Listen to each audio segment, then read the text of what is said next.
Your body has been having a conversation with gravity for millions of years, and about 100 years ago, we told it to shut up. Your shoes did that. Not because anyone sat down and planned it, because we stopped listening to what our feet were actually telling our brains. And that's not metaphorical, it's physics. I'm going to tell you what's really happening in there, and I'm not going to dress it up. Your feet are sensory organs, not metaphorically, literally. They contain more mechanoreceptors, sensors that feel pressure, stretch, vibration, and acceleration than almost anywhere else on your body. They're wired directly into your cerebellum, your brainstem, your cortex. They're talking to your brain constantly, millisecond by millisecond, telling it where you are in space, what the ground is doing, how gravity is pulling on you, whether you're safe or in trouble. That conversation that's not optional. That's not nice to have. That's foundational. That's the ground on which everything else your brain does is built. And then we wrap those feet in rubber and foam and put you on surfaces so flat and so uniform that those millions of years of evolutionary conversation just stopped. Not completely, never completely, but reduced to a whisper. We didn't realize what we were doing.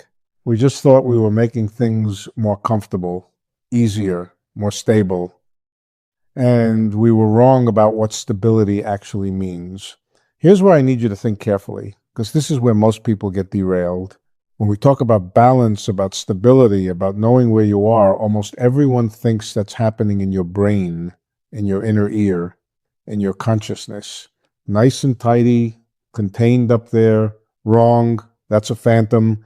Your brain doesn't actually know where you are. Your brain is a prisoner in the dark. It doesn't have direct access to gravity. It doesn't have direct access to the ground.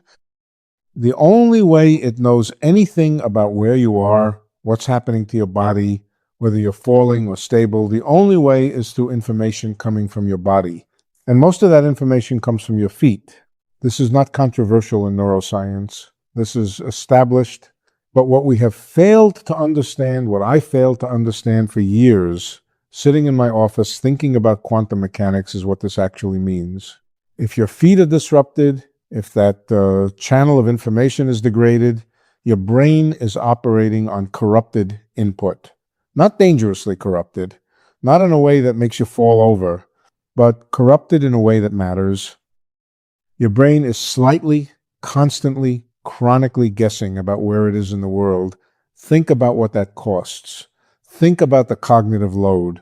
Your brain is allocating processing power not to solving problems, not to learning, not to creativity, but to constantly compensating for missing information, to filling in gaps, to guessing. And it's doing this below the level of consciousness, which means you're completely unaware that it's happening. I want to give you a concrete picture of this. So let me back up to first principles and build this properly. Your feet contain 4 main classes of mechanoreceptors. Meissner's corpuscles, they feel light touch and low-frequency vibration, basically anything up to about 40 hertz. Pacinian corpuscles, they feel high-frequency vibration and sudden changes in pressure. Merkel cells, they're exquisitely sensitive to texture and precise pressure distribution. And Ruffini endings, they sense skin stretch and sustained pressure. Now, what matters is not just that these exist. What matters is how they're distributed, how they're wired, and what they're actually monitoring. Your feet are in constant contact with the ground. That contact is not smooth. Even a floor that feels smooth to your hand is actually a landscape. Tiny variations, imperfections, grain, texture. Your mechanoreceptors are feeling all of this. They're building a 3-dimensional map of the surface below you, and they're doing something else too. They're measuring the load distribution, how much weight is on which part of your foot, how that weight is shifting as you move, what the ground is doing back to you. When I say the ground is doing something back to you, that's not poetic. That's physics. Every time your foot touches the ground exerts a force on you. That force is not uniform. It's not straight up. It varies slightly with every step, with every tremor, with the minute adjustments your muscles are making. Your feet are sensors for all of this. Now, your foot sends all of this information up your leg through thousands of nerve fibers. These fibers are not just reporting data, they're structured. They're organized. Different fibers report different things. Slow conducting fibers report sustained pressure and texture. Fast conducting fibers report vibration and sudden changes. They're multiplexed, they're encoded, and they arrive at your spinal cord and your brainstem. Here's what happens next, and this is crucial. Your brain does not process this information consciously. You do not think about the texture of the ground. You do not think about the load distribution on your feet. Your cerebellum processes it. Your brainstem processes it. Your motor cortex processes it.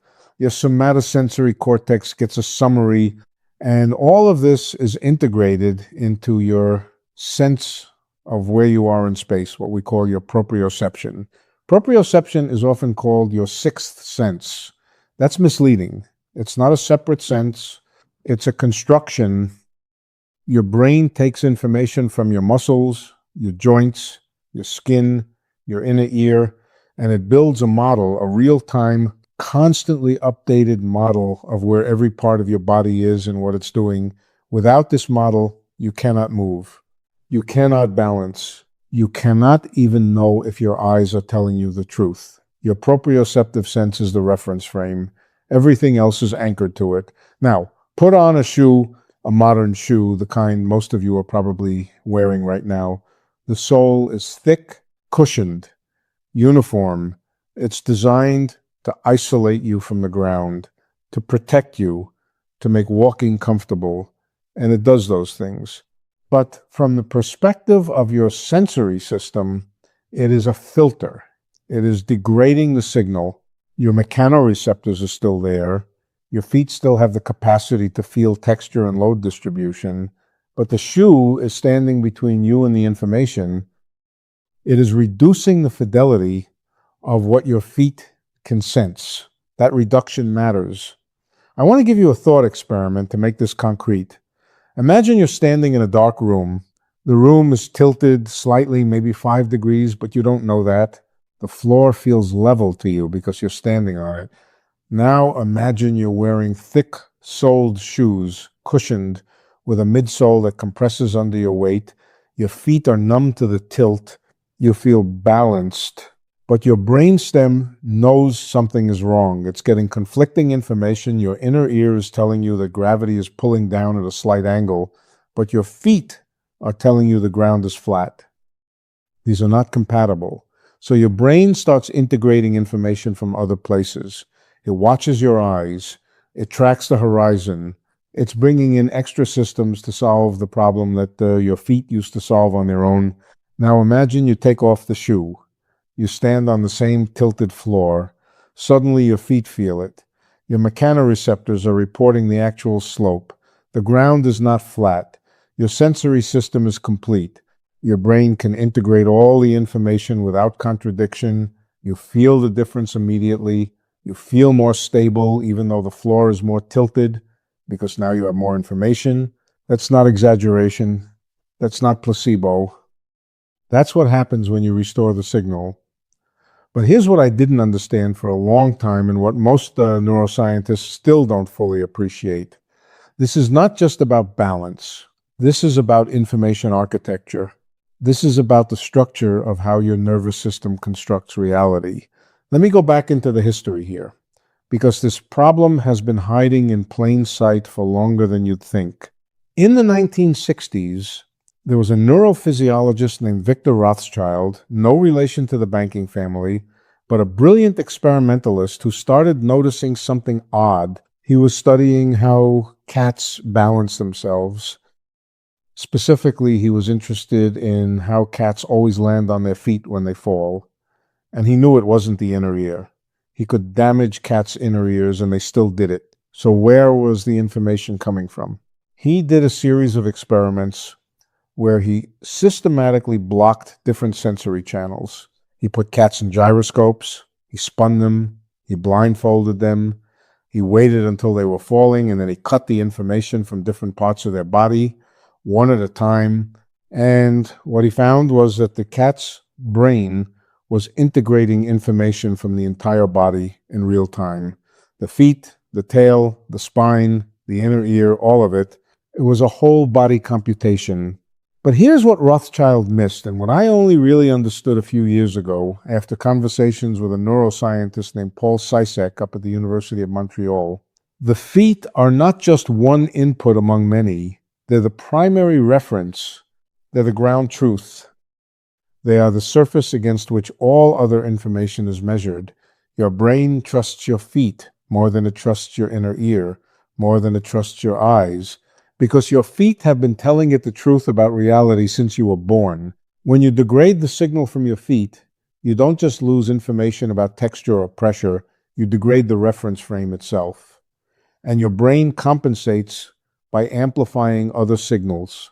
Your eyes get more important, your inner ear gets more important, your proprioceptive model becomes less anchored to actual physical reality and more dependent on these secondary sources. This is subtle. This is below consciousness. But it's happening constantly. And here's where it gets strange. The part I've been thinking about for about 15 years now. This is fundamentally a problem about information and reality. I spent 30 years arguing with Stephen Hawking about what information means in the context of black holes, whether information is truly lost or whether it's encoded in the radiation, whether the universe is fundamentally deterministic or whether there are genuine degrees of freedom that can be erased. And we came to understand that information is not some abstract concept. Information is physical. It has mass, it has energy, it has consequences. The question of whether information is lost or preserved in a black hole is a question about the nature of physical reality itself. Now, I'm going to suggest something to you that I know sounds wild. Your feet are solving the same problem that black holes are, but in reverse. Your feet are detecting information. They're extracting signal from a chaotic environment and conveying it to your brain as a coherent model of reality. When you degrade that channel, you are literally reducing the amount of information flowing from the physical world into your nervous system. Your brain is receiving less data about what's actually real. This is not metaphorical. This has measurable consequences. A study done at Temple University in 2019, and I want to credit the person who did this, a researcher named Jeanette Pittman showed that people wearing minimal shoes had significantly better proprioceptive acuity than people wearing conventional shoes. They could detect smaller changes in ground tilt. They could estimate their body position in space more accurately. And crucially, they showed different patterns of neural activation in their cerebellum and their parietal cortex, the regions responsible for integrating sensory information and constructing your sense of where you are. But here's what Pittman did not measure, and what I wish someone would measure. What happens to higher order cognition? What happens to creativity, to memory, to your ability to process complex information when your fundamental reference frame is degraded? I have a hypothesis, but it's just that. A hypothesis. I think there's a cognitive cost. I think we're all right now walking around with one foot on a degraded sensory channel, and we're paying for it with resources that could be used elsewhere. But I can't prove that yet. This is where intellectual humility comes in. I'm not sure, and I'm annoyed that I'm not sure.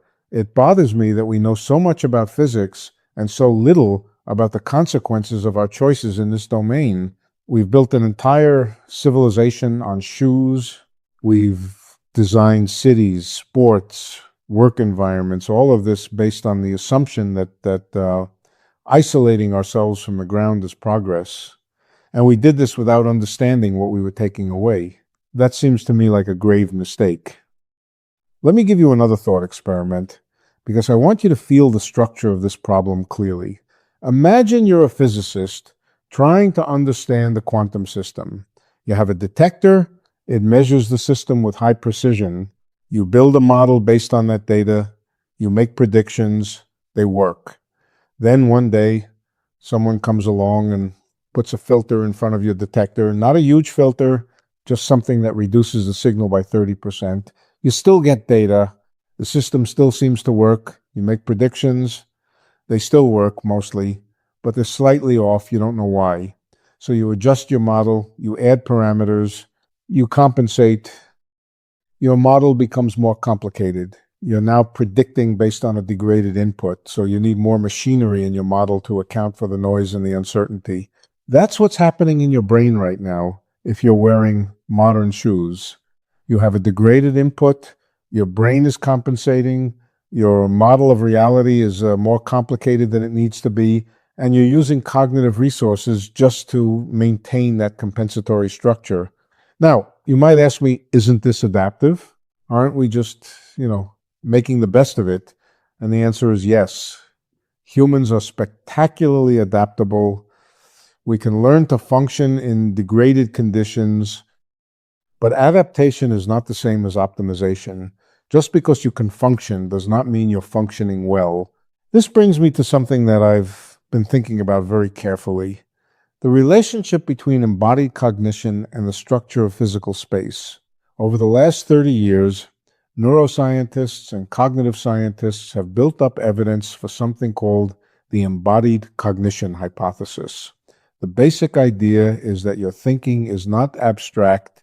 It's not happening in some detached realm of pure concepts. It's grounded in your body. When you understand the metaphor like time is money, you're activating the same motor and sensory systems that would be involved in actually giving something or taking something. When you think about spatial relationships, you're using the same neural machinery that processes your actual position in space. Your cognition is embodied. It's rooted in your body's interaction with the world. But here's what most people working on embodied cognition miss. It doesn't just matter that your cognition is embodied. It matters how that embodiment is structured. It matters what information is flowing from your body to your brain. And if that information is degraded, your cognition is degraded, even if you don't notice it. I've been reading the work of a psychologist named Barbara Tversky at Stanford, and I mention this because I've been thinking about her work for years, and it's changed how I understand this problem. Tversky has done careful experiments showing that the way you think about abstract concepts, the way you reason about time and causality, is literally anchored to the way your body experiences space. If you're thinking about the future, your brain activates the same regions that would be involved if you were actually facing forward. If you're thinking about the past, your brain activates regions associated with facing backward. This is not metaphorical. This is your brain using the same code to represent abstract relationships as it uses to represent physical ones. Now imagine that your connection to physical space is slightly degraded. Imagine that the information coming from your feet, which is supposed to be the ground truth of that physical space, is filtered. Your brain still has to reason about time, about causality, about abstract relationships, but it has to do so on the basis of corrupted or incomplete information about space. The consequences are subtle, but they're real. Your reasoning will be less clear. Your thinking will require more energy. You'll tire more easily in intellectual tasks. Again, I can't prove this precisely, and it makes me deeply uncomfortable that we don't know. This is the kind of thing we should have understood decades ago. We should be designing shoes with this understanding in mind. Instead, we're designing shoes based on comfort and aesthetics and profit, and we're doing it without any real knowledge of what we're taking away. Here's another piece of this that I think is crucial, and it connects back to the fundamental physics. Your feet are not just telling your brain about the ground. They're part of a system that's telling your brain about gravity. Gravity is not something you feel. That's a common misconception. You don't feel gravity. You feel the normal force. You feel the ground pushing back against you. The information about that normal force, its direction, its magnitude, how it's distributed across your feet, that's what gravity feels like. That's your body's way of sensing a fundamental feature of physical reality. Now, Einstein taught us something crucial about gravity. Gravity is not a force in the traditional sense. It's the geometry of space-time. It's the way space and time are bent by mass and energy. If you want to understand gravity, You have to understand it as a feature of space-time itself. This is abstract. This is hard. Most physicists spend their whole careers wrestling with this, but your nervous system has been doing something related to this for millions of years. Your nervous system is, in a sense, integrating the geometry of space-time as it appears to your body. The way gravity pulls on you, the way you accelerate, the way inertia works, all of this is being registered by your mechanoreceptors and encoded into your proprioceptive model. Your brain is, without any conscious effort, building a local, embodied representation of space-time geometry. When you degrade the information from your feet, you're not just losing data about texture. You're degrading your nervous system's capacity to detect the actual geometry of physical space. You're making your brain less sensitive to the real structure of reality. This might sound abstract. Let me make it concrete. Consider someone with extreme proprioceptive loss, a disease called sensory neuropathy, where the nerves that carry proprioceptive information degrade. These people lose their ability to know where their limbs are without looking at them. They have to watch their hands to move them. They have to look at their feet to walk. Now, there's a phenomenon that happens to these people. They also show deficits in spatial reasoning, in abstract reasoning about time, in mathematical ability. These seem unrelated, but they're not. The loss of proprioceptive input, the loss of that continuous stream of information about their body and space, impacts their higher cognition. It impacts the way they think. We don't fully understand the mechanism yet, but the correlation is there. And it suggests that embodied cognition is not just about metaphor, it's about actual computation. Your brain is using information about your body and space to compute abstract relationships. Now imagine a milder version of this, not a catastrophic loss of proprioception, but a chronic degradation. Not dramatic enough to be noticeable, but consistent. That's what modern shoes are doing to a lesser degree. You're not losing the ability to walk, you're losing fidelity, you're losing information, and that loss has consequences that ripple up into your higher cognition. This is the thing that haunts me. This is the thing I've been going back and forth on for years, because I can see the logic of it. I understand the mechanism, but we don't have clean, direct evidence that it matters in the way I think it matters, and I hate being uncertain about something like this. I worked for years in the 1990s very intensely on the question of whether information can be lost in black hole evaporation. And the reason I cared so much beyond the pure physics was philosophical. If information is truly lost, if the universe genuinely erases aspects of physical reality, then the universe is fundamentally non-deterministic. There is a floor to how much we can know. There are things that are gone. But if information is preserved, if it's encoded in the radiation or in some other subtle way, then the universe is deterministic. Everything is in principle knowable and reversible. This matters. Not just to the equations, but to how we understand what reality is. And we eventually figured it out, and it turns out information is not lost, it's preserved, it's encoded. The universe is deterministic, or at least information is not genuinely erased. And knowing that changed how I understand physical reality. But in this case, with proprioception and shoes and embodied cognition, we're not even at that point yet. We don't even have a clear answer to the basic question, does degrading the signal from your feet have measurable consequences for your higher cognition? And we should know this.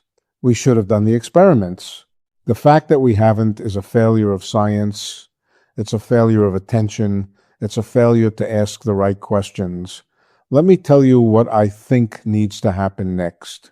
I think we need a serious research program, not a fringe thing, a serious program that brings together neuroscientists, biomechanists, cognitive scientists, and people who understand complex systems. We need to measure what happens to the brain when you systematically change the signal from the feet. We need to do it at multiple time scales. Short term, what happens in minutes. Medium term, what happens over weeks of wearing minimal shoes versus conventional shoes. Long term, what happens over a lifetime? We need to track neuroplasticity. We need to measure changes in motor cortex structure, in cerebellar connectivity, and how people reason and remember and create. We need to measure their performance on cognitive tasks, their sleep patterns, their stress levels, everything. And I'm not saying this casually. I'm saying this because I think this is a real problem that nobody is taking seriously, and it deserves to be taken seriously. But I also have to acknowledge something else.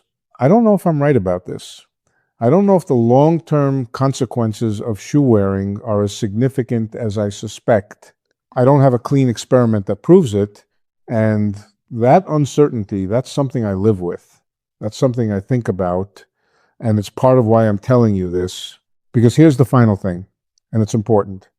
The history of science is littered with assumptions that seem so obvious, so universal, so much a part of the background that nobody thought to question them, and then someone did. And everything changed.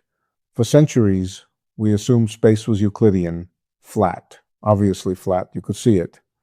And then Gauss and Lobachevsky and Riemann proved that space doesn't have to be flat. Space can be curved. And that seemed insane. It seemed wrong, but it was true. And a century later, Einstein showed that space is actually curved.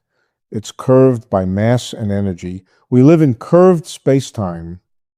For the same amount of time, we assumed that the body was a passive shell, a vehicle for consciousness. And consciousness was up here in the brain, abstract and detached. And the body was just carrying it around. Wrong. The body is part of the computation. The body is part of the thinking.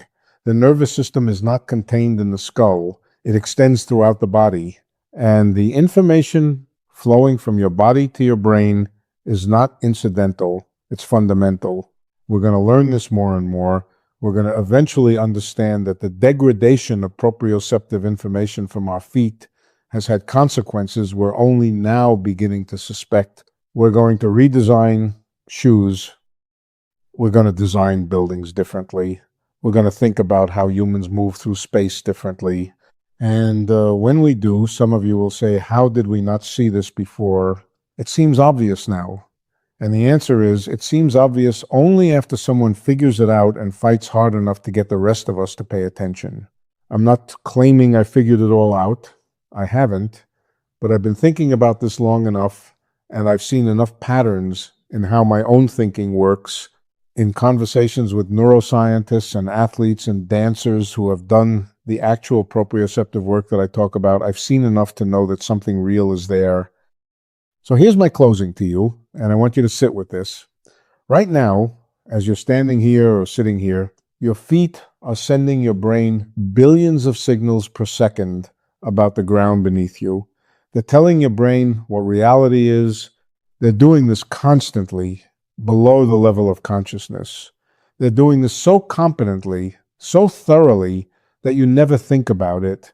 You just think about what you're thinking about. But what if the signal is degraded? What if we've built a civilization that systematically reduces the fidelity of that signal? What if we've made ourselves collectively slightly less connected to reality than we could be? And what if that has consequences we're only now able to measure? That's not a metaphor. That's not poetry. That's a real question about the structure of reality and our access to it. And I don't have a final answer, but I know it matters. And I think you should know that we don't know yet, that the science is not settled, that we built our world on assumptions we never tested, and that when we finally do the testing, the results might astonish us.